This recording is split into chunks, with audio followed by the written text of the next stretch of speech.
মধ্যপ্রাচ্যের আকাশে নতুন এক ছায়াযুদ্ধের কালো মেঘ জমছে। ইরানের মাটিতে বারবার দেখা যাচ্ছে রাশিয়ার শীর্ষ ক্ষেপণাস্ত্র বিশেষজ্ঞদের ভূগর্ভস্থ কারখানার গোপন বৈঠক, অজানা প্রযুক্তি বিনিময় আর বারবার ঢাকা দেওয়ার চেষ্টা, সব মিলিয়ে এই সফরগুলো যেন এক রহস্যময় চিত্রনাট্য। প্রশ্ন উঠেছে, কেন এই সফর? ইউক্রেন যুদ্ধে চাপে থাকা রাশিয়া কি ইরানের সহায়তায় নিজেদের সামরিক সক্ষমতা পুনর্গঠন করছে, নাকি ইরান তার ব্যালিস্টিক ও দূরপাল্লার ক্ষেপণাস্ত্র কর্মসূচিকে আরও এক ধাপ এগিয়ে নিচ্ছে? যদি তাই হয়, তবে এটি কেবল মধ্যপ্রাচ্যের জন্য নয়, পুরো বিশ্বের জন্যই এক নতুন হুমকির ঘণ্টা বাজিয়ে দিতে পারে। রয়টার্সের এক অনুসন্ধানী প্রতিবেদনে উঠে এসেছে, গত এক বছরে রাশিয়ার 7 জন শীর্ষ ক্ষেপণাস্ত্র বিশেষজ্ঞ ইরানে একাধিকবার সফর করেছেন। তাদের ভ্রমণ নথি ও কর্মসংস্থান সংক্রান্ত তথ্য বিশ্লেষণ করে দেখা গেছে, এই ব্যক্তিদের মধ্যে কয়েকজন সামরিক বাহিনীর উচ্চপদস্থ কর্মকর্তা এবং তাদের অভিজ্ঞতা রয়েছে অত্যাধুনিক অস্ত্র উন্নয়নে। প্রাপ্ত তথ্য অনুসারে এই বিশেষজ্ঞরা 2 দফায় ইরানে গিয়েছিলেন। প্রথম দলটি 2024 সালের 24 এপ্রিল মস্কো থেকে তেহরানে এবং দ্বিতীয় দলটি 17 সেপ্টেম্বর একই পথ ধরে ইরানে পৌঁছায়। নথি বলছে, এই বিশেষজ্ঞদের মধ্যে 6 জনের পাসপোর্ট নাম্বার 20 সিরিজের, যা রুশ সরকারি কর্মকর্তাদের বিদেশ সফরের জন্য ব্যবহৃত হয়।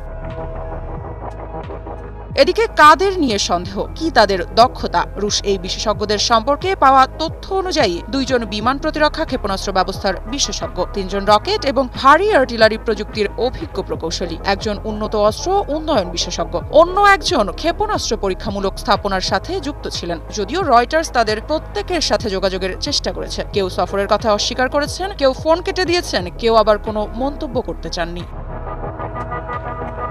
তবে এখন প্রশ্ন, রুশ ক্ষেপণাস্ত্র বিশেষজ্ঞরা ইরানে কি করছিলেন? গোপন সূত্রের দাবি, রুশ এই বিশেষজ্ঞরা ইরানের 2টি ভূগর্ভস্থ ক্ষেপণাস্ত্র কারখানা পরিদর্শন করেছেন। এসব স্থানে রাশিয়ার আধুনিক প্রযুক্তির সাহায্যে ইরানের ব্যালিস্টিক ও ক্রুজ ক্ষেপণাস্ত্রের কর্মসূচি আরও শক্তিশালী হচ্ছে বলে সন্দেহ করা হচ্ছে। বিশেষজ্ঞরা বলছেন, ইরান ইতিমধ্যে ব্যালিস্টিক ক্ষেপণাস্ত্র তৈরিতে দক্ষ, কিন্তু রাশিয়ার বিশেষজ্ঞদের মাধ্যমে তারা নতুন প্রজন্মের হাইপারসনিক ক্ষেপণাস্ত্র ও উন্নত ড্রোন প্রযুক্তি তৈরি করতে পারে। একজন পশ্চিমা প্রতিরক্ষা বিশ্লেষকের মতে, যদি রাশিয়া ইরানকে তাদের S-400 বিমান প্রতিরক্ষা প্রযুক্তি বা জিরকন হাইপারসনিক ক্ষেপণাস্ত্র প্রযুক্তি সরবরাহ করে, তবে এটি পুরো মধ্যপ্রাচ্যের সামরিক ভারসাম্য বদলে দিতে পারে। তাহলে এখানে রাশিয়ার উদ্দেশ্য কি? রাশিয়া বর্তমানে ইউক্রেন যুদ্ধ চাপে রয়েছে। পশ্চিমা নিষেধাজ্ঞার কারণে অস্ত্র সরবরাহের সংকট দেখা দিয়েছে। তাই ইরানের সাথে প্রতিরক্ষা সহযোগিতা বাড়িয়ে তারা 2টি উদ্দেশ্য হাসিল করতে চাইতে পারে। প্রথমত, ইরান থেকে স্বল্প মূল্যে ড্রোন ও ক্ষেপণাস্ত্র পেতে চায়, বিশেষ করে শাহেদ 136 ড্রোন,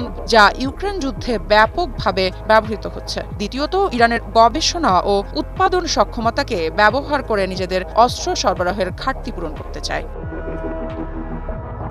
অন্যদিকে ইরানেরও রাশিয়ার সঙ্গে প্রতিরক্ষা সম্পর্ক জোরদার করার স্পষ্ট কারণ রয়েছে। এই সহযোগিতা বিশ্ব রাজনীতিকে কিভাবে বদলে দিতে পারে? মধ্যপ্রাচ্যে নতুন সামরিক প্রতিযোগিতা ইরানের উন্নত ক্ষেপণাস্ত্র ও ড্রোন প্রযুক্তির প্রতিবেশী দেশগুলোকে নতুন প্রতিরক্ষা পরিকল্পনা করতে বাধ্য করবে। ইসরায়েল ও মার্কিন যুক্তরাষ্ট্রের উদ্বেগ, ইরান রাশিয়া সামরিক জোট গঠিত হলে এটি যুক্তরাষ্ট্র ও ইসরায়েলের জন্য বড় কৌশলগত চ্যালেঞ্জ হয়ে উঠবে। ইউক্রেন যুদ্ধের গতি পরিবর্তন, যদি ইরান রাশিয়াকে আরও উন্নত অস্ত্র সরবরাহ করে, তবে যুদ্ধক্ষেত্রে এর বড় প্রভাব পড়তে পারে।